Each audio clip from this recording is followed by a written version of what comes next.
And we're live. Yeah. What's good, people? It's your boy, Chris Gray. And it's your homeboy, Wordplay TJ. And this is the No Rhyme or Reason podcast, where we talk about everything. Everything for no reason at all. Hit the air horn. Rick Ross was confused. You're confused. We now have 1,000 subscribers on our YouTube. Thank you.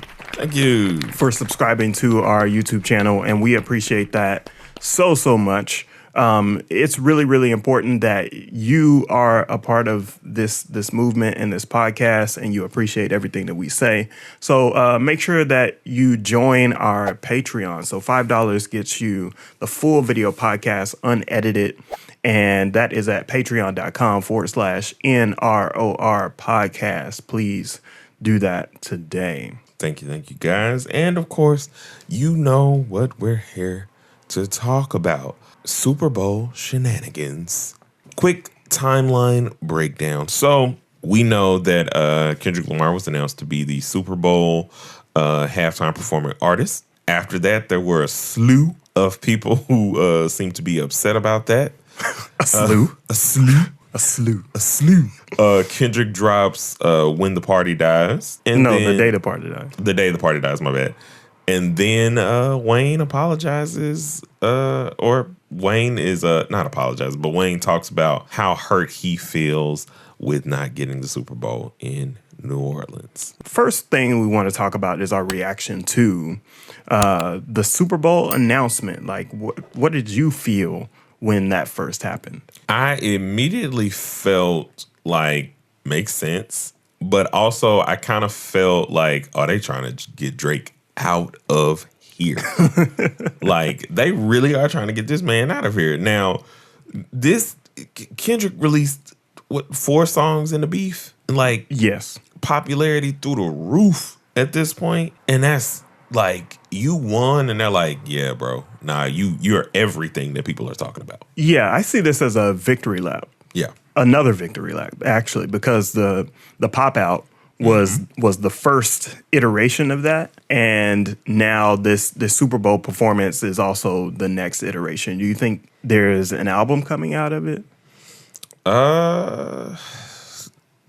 No, which would be very like strange, but also very Kendrick, because he does not rush. I think if an album came out of this, I wouldn't be mad. I would not be mad, but I would just find it very interesting because he is very particular and takes time. And I think when some of the mentions he has in the song later on when we were reacting to it are more towards the fact that when he's in this state of like all eyes on him, it's like, no, I don't really feel enthused to drop in this kind of climate. Did you like his little jab at Drake? Yeah, I did. Yeah. I thought it was. So Kendrick Lamar said that, you only get one shot at the championship, no second chances, basically. So I think he's just trying to close that book where, Drake is seemingly saying that there's going to be a second round. In some conversations, like, how could there even be a second round when the rounds were within the entire beef to begin with? Also, why? Like, at this point, it only puts him in a box, Drake in a box, in the sense of like, you're not that person. Mm-hmm. You're not the dude who continuously goes on with beefs. Like, it's cool to move on from this, right, and just try and make music, because you see what happens when Kendrick is focused. You think you're focused, and you kind of like follow the Wayne ideology of stay in the studio. But I think it's different when it comes to like beef and lyrically attacking somebody. What? Why? You're trying to get real authentic information, because if I can hit you in the same way, like in 8 Mile, when he gets to talking about Lotto and his real nice parents and everything else, like, I can de-arm you or dethrone you much quicker in a battle.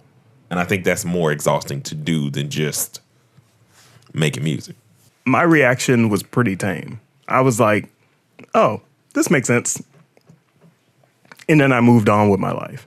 And then everybody freaked out. Nicki Minaj freaked out. Baby freaked out. Who else freaked out? The people freaked out. The people were freaking out. Okay. Let's dispel some rumors real quick, right? Uh-huh. Jay-Z does not pick the people for Super Bowl. Right. Like, even with his partnership, he is probably only integral. Maybe he throws a name on the list. Maybe. Right. And that is like a strong maybe. Like, because he, while being an executive producer, is probably working behind the scenes in a lot of different ways. But for the sake of arguments, let's just say Jay-Z and a committee of people come up with a list. Oh, well, when they come up with that list, you know who actually picks the people from that list? The host city. The NFL and Jay-Z has nothing to do with the final decision. They have more to do with like who's on that list. And I guarantee you, the city currently is feeling more attached to the Kendrick Lamar thing because I think overall it brings in more people. Did anybody see Wayne's reaction? Did you see I did. Wayne's I did see reaction? Wayne's reaction. And I understand being hurt because you are at the point where you're sitting at GOAT status and you're sitting in your GOAT status. I think it's a appropriate time for us to kind of play Wayne's reaction to this and then come back for a second and finish up this conversation. First of all, I want to say forgive me for the delay. The delay on, just the delay. I want to say I had to get strength. I had to get strength enough to do this without breaking. I must say thank you. I must say thank you to every voice, every opinion, all the care, all the love, and the support out there. Your words turned into arms, and it held me up when I try to fall back. Cute. Be sure to like, comment, and subscribe. Bruh. Shut That up. hurt. This ain't even your content, Hurt a bro. lot. Get out of here. You know what I'm talking about. It hurt a whole lot. I blame myself for not being mentally prepared for a letdown. And Not being mentally prepared for a letdown. You already thought you had it in the bag, but again, like I said, it doesn't happen. Like it literally just happened, and that was almost 3 years ago. I mean, but he's let down because I felt he knew that he was in the top contenders.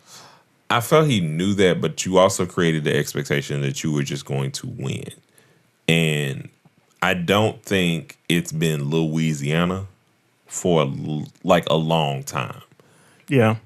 Like when it was Louisiana, the closest you would have gotten in terms of like being up on that list and I think getting picked would have been the year Beyonce did it. But it was Beyonce. I think this is a monumental time for Cash Money, and they feel like it's a monumental time for them. Mm-hmm. Like BG's out, like they have an opportunity to really get together and show how Cash Money has done a lot for New Orleans music. The loss did hurt in a couple ways to me. Perception wise, YMCMB didn't take too many losses, right?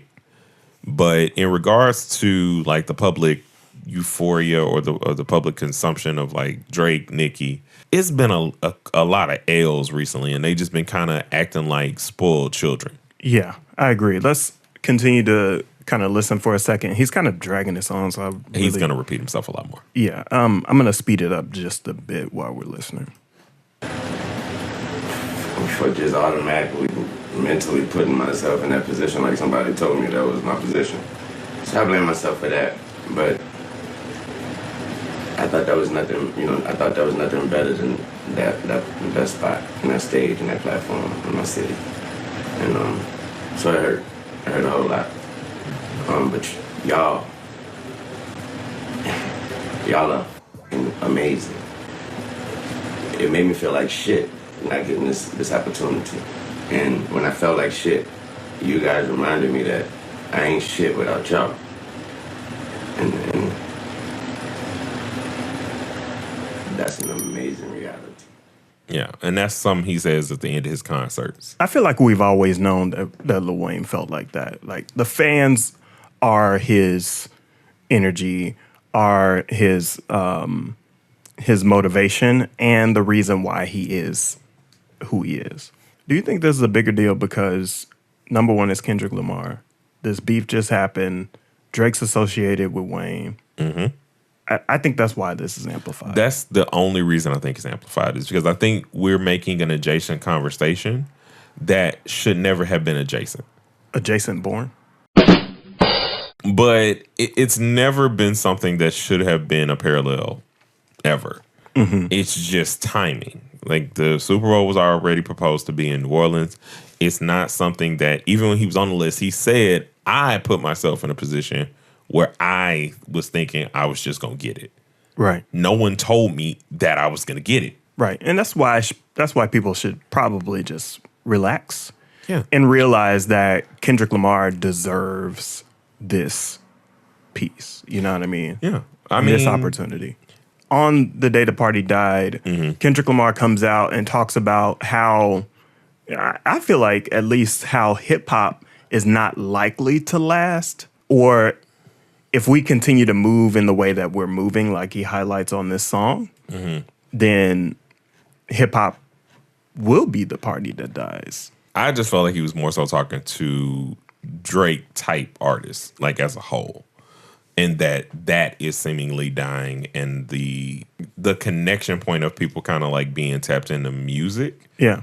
And artistry is kind of growing. The same stuff we were talking about with Doechii and Tyler. Like, there are a lot of artists that are pouring themselves actually into the artistry. And I think the artists that are just here to not give you something substantial, I think he was more so talking about that party. Not so much as hip hop as the ancillary thing. Those artists? Yeah. I think he's talking about the industry and the culture. Yeah, I can see both. But I don't think it's like one of those. It's not Jay-Z, the death of auto-tune, right? It's not preaching. Yes. So, like, yeah, you're right. Right. He's not preaching. He's just making an observation. But his observation holds a lot of weight because of who he is. Yeah. Right. He says, burn a whole village. We start over. It's really that time. Yeah. Because I think he's saying, like, given what, and this is why I think it's juxtaposed to the beef. Given what happened in the beef, I'm telling y'all, let's stand up for music that means something. Point blank, period. Let's start new. Like, even if he's saying it's tough love, it's still love, which is one of those things where it's like, it puts me back in my place of understanding I cannot take beefs too seriously, because at the end of the day, you have to be, even though I understand the competitiveness of it, it is still a silly thing when you think about, I don't like you, so you know what I'm about to do? I'm about to go over here in this corner, listen to a beat, stand in a booth, record it, put it out, and be like, yeah. Like, I don't carry that much anger. Yeah, but this is a lot of social commentary. Yeah. So it doesn't feel directed at artists in general. It feels directed at culture, and honestly, Black culture, right? Like, you know, he said glorify scamming, and you get chipped over this credit card. You know what I mean? Yeah. And he's probably bringing up the chase stuff, that the stupidity of the fact that you people did not know that check fraud existed. I mean, but that's part of it. It's like, why are we so attracted to this? And why do people give him so much flack for not wanting that for us? You know what I mean? He eventually he gets into this part of the song where he's like, wait a minute, what happened to like just being a humble dude? What happened to just being an upstanding person, and not saying that I'm better than you, but saying that, like, I have morals and values, and if I talk about those morals and values, then I'm less than in the culture? It's interesting, and I think that's what the bigger conversation of the beef was, depending upon what side you stood on, because every diss track, he made that very apparent. Like, what you're choosing when you say this. Like, even in Not Like Us, like, I talk about how, like, dirty that got, but he's asking, like, if these things happened with anybody else, do we have the same conversation? Like, we don't. Like, it wouldn't be okay. In your group, if you had somebody that even had these allegations, that would not be something that you would say, oh, that's cool, because the songs are hot. We appreciate each and every one of y'all. Thank you for getting us to 1,000. Let's run it up. New Clark Gray single, The Only Reason, out now. Yeah. Run those numbers up. We appreciate y'all. We'll see y'all in the next one. A 1 and a 2 and peace.